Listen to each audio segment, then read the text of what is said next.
entrega más del bien comer. Les saluda Fernanda Alvarado, maestra en nutrición comunitaria. Recuerden que además de escucharnos a través de todas las plataformas, también pueden vernos en mi canal de YouTube Bien Comer. Mexicanos al grito de dieta.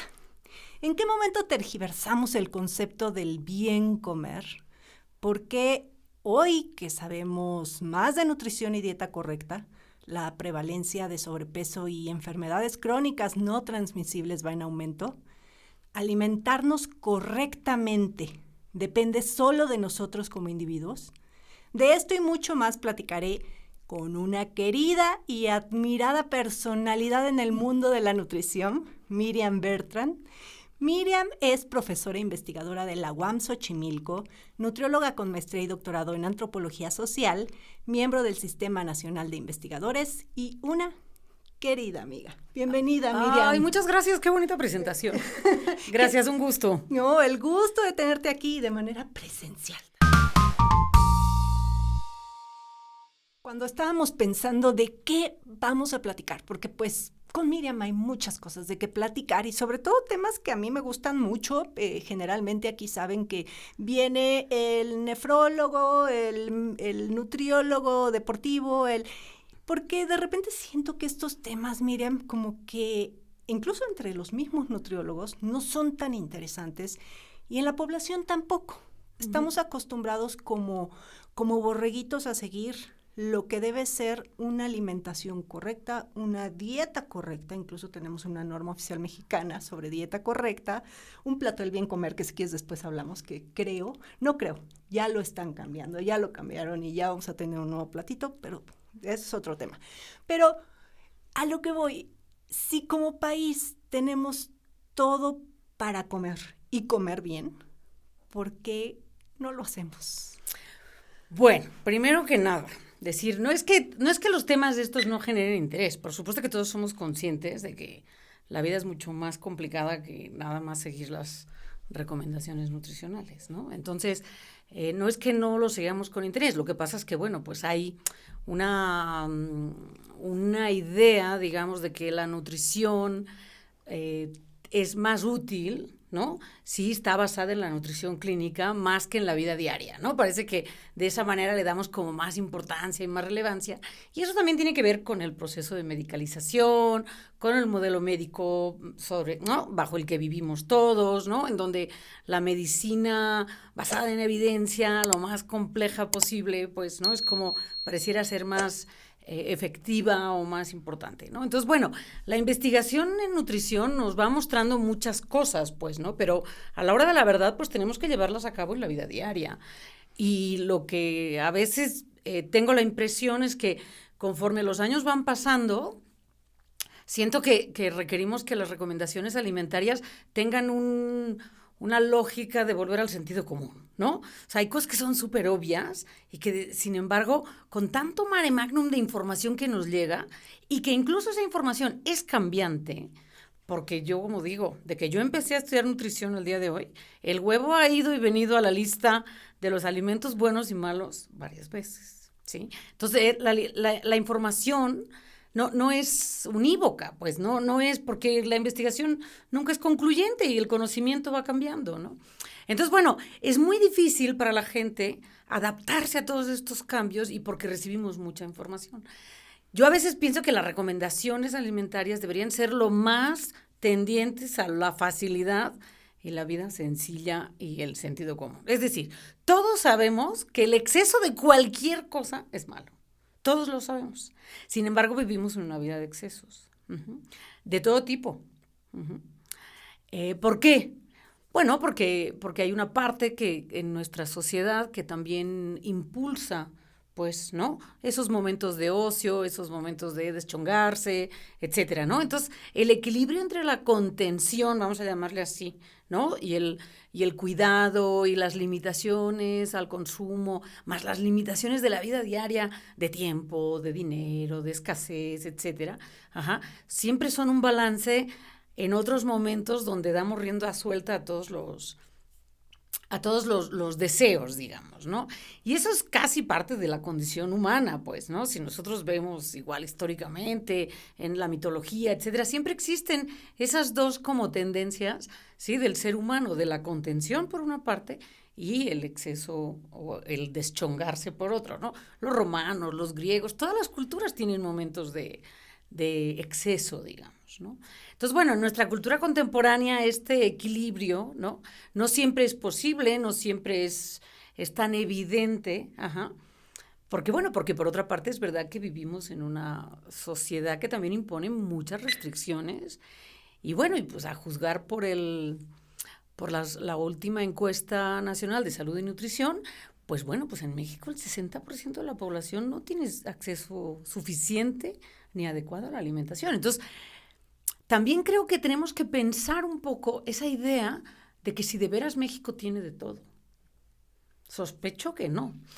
Bueno, no sospecho, la verdad es que lo tengo bastante claro. O sea, México tiene un problema de acceso a agua, tiene muchas zonas muy erosionadas para poder hacer producción de alimentos, hay una migración enorme de población rural hacia Estados Unidos, que eso no es gratuito, eso es porque el campo ha sido sistemáticamente desmantelado y sistemáticamente pues el campo se ha ido intensificando hacia producir aquellos alimentos que tienen más demanda en el mercado internacional. Entonces, tenemos como esas dos cosas, ¿no? Por una parte, esta idea del equilibrio, pues, ¿no? De la búsqueda cotidiana del equilibrio entre la contención al impulso, pues, ¿no? Y darle rienda suelta. Y por otra parte, bueno, pues una realidad que es que México, una parte de la población vive con escasez, ¿no? Y que ese equilibrio, digamos, ¿no? Entre el exceso y el control, pues es mucho más complicado porque puede tener la contención de muchas cosas que le impone su realidad, y luego la parte digamos, del deschongamiento, pues se va por ciertos hábitos que, bueno, pues que eventualmente afectan su salud. No, y hay muchos otros factores que también afectan. Justo ahorita que estabas hablando, me vino a la cabeza esta parte de cuando dijiste, y tienen sus tierras, y cultivan, y también pues como que la cuestión en nuestro país, y más en estos tiempos, no está como para qué está pasando, que sí, qué pasó con el limón, ¿no? Los aguacates. Entonces también esa parte de seguridad tiene mucho que ver. Sí, por supuesto. De hecho, me voy a echar el anuncio porque, bueno, tratamos hace unos días en una sesión de un seminario el tema de la seguridad, o sea, del acceso a los alimentos en relación al crimen organizado y la narcoviolencia. Y es una realidad que, digo, ya lo teníamos, o sea, hace mucho tiempo que los terrenos están sustituidos de producción de alimentos a producción de plantas para droga, etcétera, ¿no? Pero la cosa se ha ido volviendo cada vez más compleja y hoy hay cadenas completas de alimentos que están tomadas todas las partes de la cadena, desde la producción hasta el momento de la venta, ¿no? De tal suerte que, pues, nos amanecimos hace un par de meses con que en Chilpancingo no había pollo, en Chiapas había habido una balacera en un mercado, ¿no? O sea, es decir, una serie de cosas, que también son resultado de estos procesos más amplios que a veces no suponemos, ¿no? Que tienen relación con lo que comemos, pero tú imagínate cómo gestionar cotidianamente la comida con restricción de tiempo según dónde trabajas, ¿no? Con la restricción de precio, con la restricción de acceso, con restricción de movilidad ahora por un problema de seguridad. Además, bueno, queriéndole dar a tus hijos algo sano, pero que también les guste, porque la vida es suficientemente dura como para además nada más comer verdura cocida y pechuga a la plancha, pues, ¿no? Entonces, eso también son como elementos que son bien importantes a considerar. Todos tenemos derecho al placer, todos tenemos derecho al gusto, pero no todos tenemos el mismo acceso ni al placer, ni al gusto, ni a los alimentos, ni a la gestión de la información, en fin. O sea, es un proceso que conforme la sociedad es más complicada como hoy, no diría compleja, sino hoy diría que estamos en una situación complicada porque hay muchos elementos que están atravesando el sistema alimentario. Ahí está, justo, ¿no? Lo que hablas. Infodemia, que le llaman, exceso de información. Por otro lado, la situación que vivimos en nuestro país. Por otro lado, Yo creo que de repente también los profesionales de la nutrición damos recomendaciones muy generales, ¿no? Sin pensar, ahorita se me viene a la cabeza lo que dices, la señora que se para a las 5 de la mañana o 4 de la mañana para llegar a su trabajo a las 8, porque tiene que viajar 3 horas, 3 horas, ¿en qué momento va a seguir la recomendación de la health coach o de la nutrióloga de levántate 5 minutos antes para hacer ejercicio y planea tu lunch, ¿no? Cuando ella vive al día de lo que tiene que comer. Entonces creo que también aquí pues la responsabilidad no es del individuo como tal, como solemos señalar, ¿no? Que una persona vive con sobrepeso porque es un flojo y es un fodongo y pues no escucha a su nutrióloga del IMSS. Exacto, o porque no es consciente de su riesgo. Pero ustedes pónganse a pensar en el total de riesgos que esa persona tiene que gestionar diariamente. El riesgo de su corporalidad le queda muy lejos. Porque esa persona tiene que gestionar diariamente el riesgo, muchas veces incluso del acceso al empleo diario, ¿sí? Pongamos por caso, hay una inundación en tal lugar y entonces llega tarde a su empleo. Oye, ya no ganó, ya no le pagaron ese día. ¿Por qué? Porque, bueno, al menos la mitad de la población vive en el sector informal. Si no trabaja, no gana, punto, ¿no? Entonces, por ejemplo, ese es el riesgo prioritario que tiene. El otro riesgo es que su hija salga a la calle, ¿no? Y que no le pase nada. Ajá. ¿Sí me explico? Hay riesgos tan inmediatos, o que alguien se caiga y hay que gestionar dónde atenderlo médicamente, ¿no? Etcétera.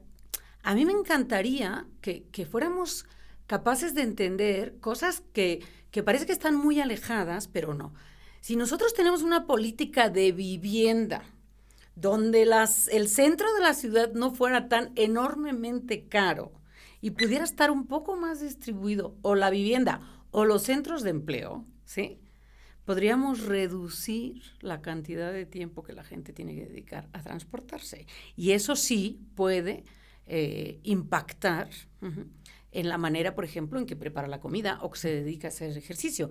Claro que la gente quiere hacer ejercicio. Lo vemos los sábados y los domingos.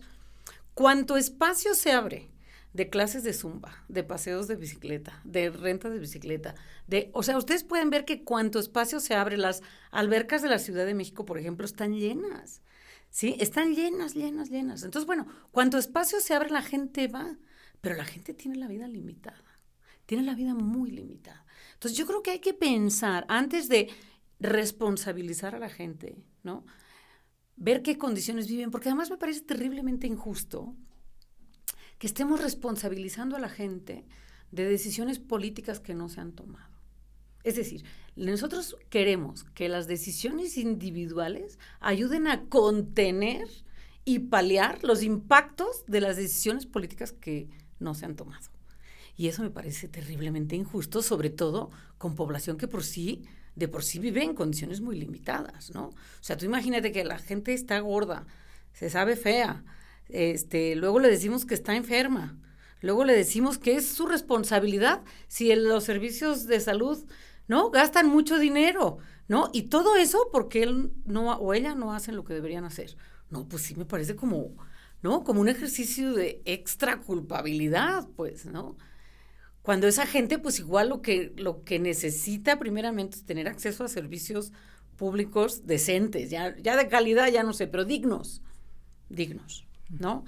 Escuelas dignas para sus hijos, acceso a agua potable, acceso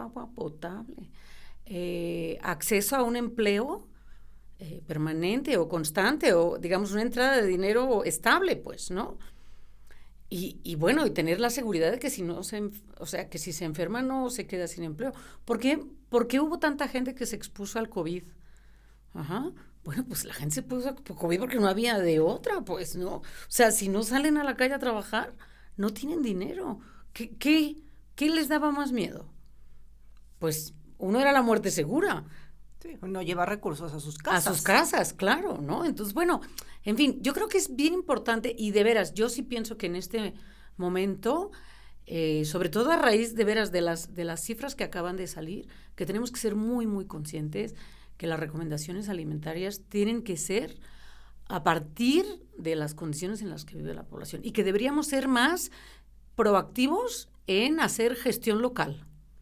O sea, en generar sistemas de recomendación con la gestión local, pues, ¿no? Con la gente directamente y no tan verticales. Ajá. Exacto. Y a todo esto, ¿tú qué papel crees que juegan todas esas campañas de promoción de la salud que hacen? ¿Funcionarán? Yo pienso que la gente las conoce, las entiende, incluso las entiende súper bien. La gente es bien consciente, ¿no? Incluso la encuesta ahora presenta datos, y ya había presentado datos. Por ejemplo, la gente sabe de los riesgos de las bebidas azucaradas. La siguiente pregunta es, ¿consume usted cotidianamente bebidas azucaradas? Sí, el 85-90%. Entonces, bueno, es obvio que no hay relación entre una cosa y la otra, ¿no? Entonces, bueno, hay una insistencia continua sobre eso, pero yo creo que es como, ¿cómo te diré? Es como muchas otras cosas que vienen del gobierno. O sea, la gente las va oyendo, ¿no? Pero bueno, es como, bueno, pues sí, ellos hacen lo que tienen que hacer, pero yo pues voy tomando las decisiones. O sea, no hay como una relación, como que no hace match una cosa con la otra, pues, ¿no? Porque muchas incluso a la gente no le hacen sentido, ¿no? ¿O será para cierto sector de la población? A veces es lo que, una vez discutía con alguien y me decía, es que los sellos de advertencia que están ahora en los productos son solo para cierto sector de la población, no es para el grueso como tal. ¿Tú qué crees? Mi impresión es que los sellos son muy útiles para gente que de por sí ya tenía una actitud proactiva en la mejora de su alimentación, y que le dio una información nueva que sí le es muy útil, pero es población que tiene acceso a eso y que en sus prioridades tiene la oportunidad de poner, ¿no?, una alimentación adecuada y además de pagarla y de lo que sea necesario. Para la población a la que normalmente va dirigido, ¿no?, todos estos mensajes, que son ese grueso de población que come mal, entre otras cosas porque vive mal, ¿sí? O sea, entre otras cosas porque vive mal. Para esa gente el sello es, yo qué sé, o sea, como el mismo sello que dice no se cruce y no sube el puente, ¿me entiendes? O sea, sí, pero si me puedo cruzar me ahorro 5 minutos, ¿sabes? O sea, y tengo prisa, y bueno, pues sí. No, insisto, creo que no está en el ranking de sus prioridades, ¿sí?, de cuidado. Y dijiste algo interesantísimo, come mal porque vive mal. Sí. Ahora, ¿qué porcentaje de nuestra población vive mal en México? Pues bueno, las cifras de pobreza son las que son, o sea, yo no voy a discutir, ¿no? Y bueno, y pues también supimos durante mucho tiempo que la transferencia de recursos, sí, pues podía tener el riesgo de utilizarse para, pues yo qué sé, para tener el chance de darle a tu hijo 10 pesos para ir a la primaria, o 20, o 30. Pero yo quiero insistir en algo, que es muy importante, porque tendemos a culpabilizar a la gente de no utilizar bien los recursos que el Estado les da. Como si los pobres no tuvieran derecho a darse sus gustos. Los pobres tienen los mismos derechos a dar sus gustos como tú y yo nos echamos una copa de vino, porque es nuestro gusto. Y ese a nadie nos lo cuestiona. Pero los pobres no. Y hay unos trabajos muy interesantes hechos en unos colegas en Estados Unidos que han hecho un trabajo muy interesante sobre lo que implica los juicios sobre la forma de consumo de la gente pobre, ¿no? ¿Por qué la gente pobre va y se compra una mega pantalla de televisión si le dan cierta cantidad de dinero? Bueno, pues porque la pantalla de televisión, por ejemplo, en primera es su gusto, en segunda le garantiza el ocio por mucho tiempo, ¿no? Pero obviamente no es una decisión racional funcional de consumo. Hace mucho tiempo que los paradigmas de funcionales de sobreconsumo dejaron de ser útiles, porque el consumo está lleno de elementos simbólicos que son importantes para mantenerse en la sociedad, pues, ¿no? Y ahí va mucho lo que para ti es necesario y lo que para el de enfrente lo es, claro, ¿no? También creo que ahí pues es difícil señalar, y volviendo a la alimentación pues lo mismo. Entonces es cuando yo veo que se hacen estas guías alimentarias, ¿no? Y ahora, como bien lo dices, las conocen. La gente sabe que las bebidas azucaradas no son la mejor opción, que tienen que comer frutas y verduras, ¿no? Que el agua potable. Y volvemos a lo mismo. Yo tuve la oportunidad de trabajar muchísimos años en comunidades en Ciudad de México, en situación de pobreza, Y definitivamente yo no llegaba a decirle a estas personas que evidentemente muchas tenían diabetes, porque hacíamos pruebas, y yo no les llegaba a decir, deja de tomar el refresco porque por eso tienes diabetes. Porque la gente, ¿sabes qué iba a hacer? Me iba a decir, ok, ¿no? Lo que se hacía era empezarles a dar otras opciones, o sea, sumar en lugar de restar. De castigar y de señalar. Y creo que eso pudiera ser un poco de falta en la manera. Son muchos factores, ¿no? Muchas piezas que se tendrían que mover en nuestro querido México para eso, pero parte en la manera de la promoción de la salud, yo creo que tendría que ir más en el dar opciones y no en el señalar y en el estigmatizar. Todos sabemos que son bebidas malas, sí, ponle el malo si quieres, pero dame una opción. Dame una opción. Y, por ejemplo, hay un tema que hace unos años escribí un texto sobre eso, ¿no? ¿Qué importancia tiene? Bueno, o sea, mi hipótesis y que yo traté de mostrar ahí es la importancia que tiene la confianza entre la población y quien emite el mensaje, para que ese mensaje llegue. ¿Cómo está la confianza entre la clase política, digamos, y los gobernantes y la población en general, ¿no? O los servicios médicos, porque es verdad que hay una cosa de maltrato, por activa o por pasiva. Es decir, ya sea que porque directamente haya gente que maltrata, que sí pasa, ¿no? Como por pasiva en el sentido en que no les hacen caso, ¿no? No están. Es omiso, o sea, el servicio de salud muchas veces es omiso, o sea, no existe, ¿no? ¿Por qué la gente va a los consultorios de las farmacias? Porque están, porque los ven, porque los atienden, porque es fácil de resolver. Claro, las farmacias hacen su negocio vendiendo, pues sí, pero el asunto es que donde no llega el gobierno, llega la iniciativa privada. Pero, y eso está muy grueso, Miriam, porque ahorita, justo en la última encuesta que salió de salud y nutrición, hablan sobre COVID y el 70% de la población se atendió en particulares. 70%. O sea, eso dice mucho.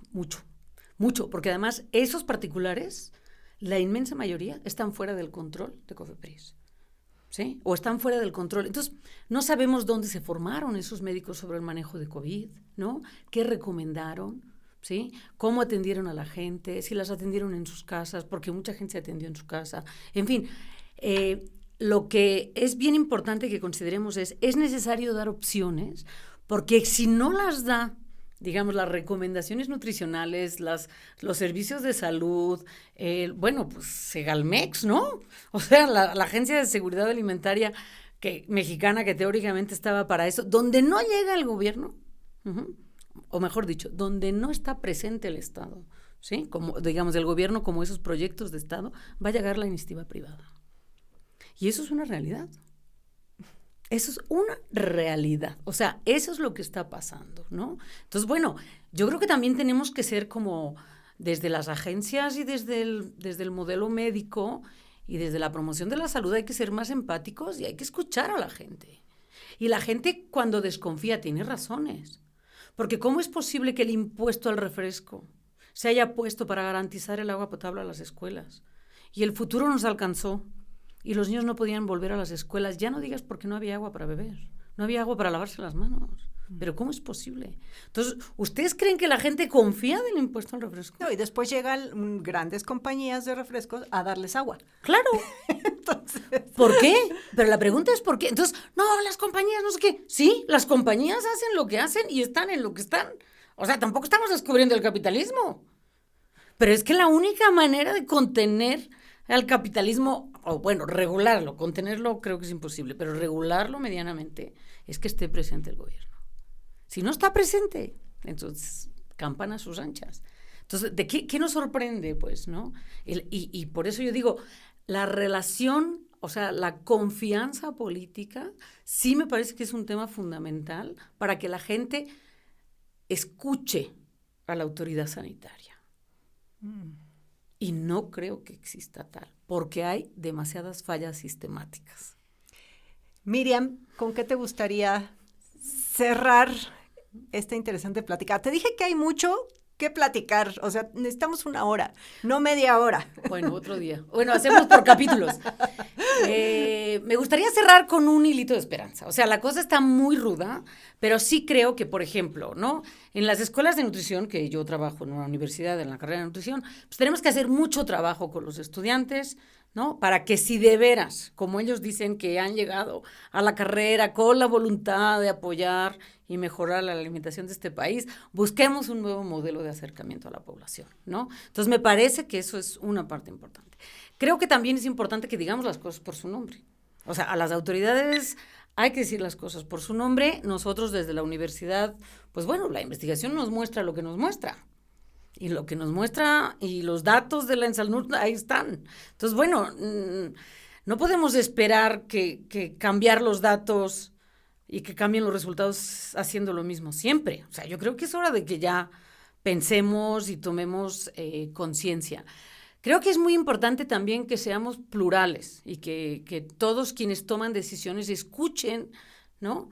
A todas las voces posibles, pues, y que más allá de pelearse con unos o, ¿no? De establecer una guerra contra la industria, de veras, si por mí fuera, yo por mí sería anarquista, pero ¿verdad que no se puede?